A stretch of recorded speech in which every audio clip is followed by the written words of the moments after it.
தந்தை, மகன், தூய ஆவியாரின் பெயராலே ஆமென்.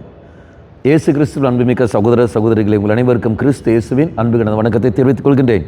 இந்த நற்செய்தி பாகமானது மார்க் நற்செய்தி 2ஆம் அதிகாரம் 13 முதல் 17 வரை உள்ள திருவாக்கியங்கள்.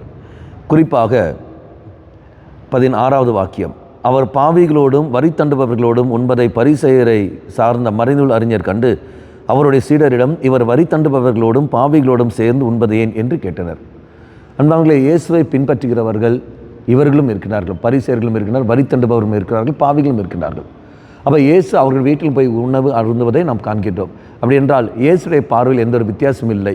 இவன் பாவி, இவன் வரி தண்டு, வித்தியாசம் இல்லை. எல்லோரையும் தன்னுடைய சீடனாக, தன்னுடைய மகனாக தெய்வம் அங்கு பார்ப்பதை நாம் காண்கின்றோம். அப்படி என்றால் இறைவனுடைய பார்வையில் எந்த ஒரு வித்தியாசம் இல்லாமல் இருக்கிற என்றால் அந்த தெய்வத்தை பின்பற்றுகிற நீங்களும் நானும் எந்த ஒரு வித்தியாசம் இல்லாமல் நாம் பார்க்க வேண்டும்.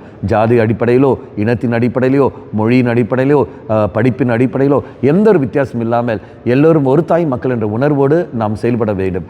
அவ்வாறு ஒரு தாய் மக்கள் என்ற உணர்வோடு நாம் செயல்பட்டால் மட்டுமே தான் நமக்கு கிருபைகளும் ஆசீரும் நமக்கு கிடைக்கும். அப்பேற்பட்ட ஒரு நல்ல உள்ளத்துக்கு கொண்டாடுவோம். ஆண்டவரே, நீ எவ்வாறு வித்தியாசம் இல்லாமல் எல்லோரும் உட்கொள்கிறீரோ, எல்லோரும் ஏற்றுக்கொள்கிறீரோ, அதே போல் நாங்களும் எல்லோரையும் ஏற்றுக்கொள்ள மனப்பக்குவத்தை எங்களுக்கு தாரும் ஆண்டவரே என்று சொல்லிக்கொண்டு இறை சன்னதியில் மன்றாடுவோம். அது முதலில் எங்கே ஆரம்பமாகும்? குடும்பத்தில்.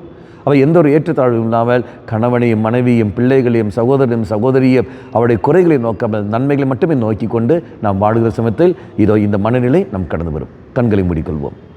நல்லவனாய தெய்வமே, எல்லோரையும் ஏற்றுக்கொள்கின்ற மனப்பக்குவம், எல்லோரையும் ஏற்றுக்கொள்கின்ற மனப்பக்குவத்தை எனக்கு தந்தரலும். முதலில் என் குடும்பத்திலும், என் அன்பியத்திலும், என் பங்கிலும், இது திருச்சபையிலும், இந்த சமுதாயத்திலும் அது பரவட்டும். தெய்வமே, எங்கள் மேல் இரக்கமாயிரும். அம்மாதாவே, எங்களுக்காக பரிந்து பேசும். ஆமேன்.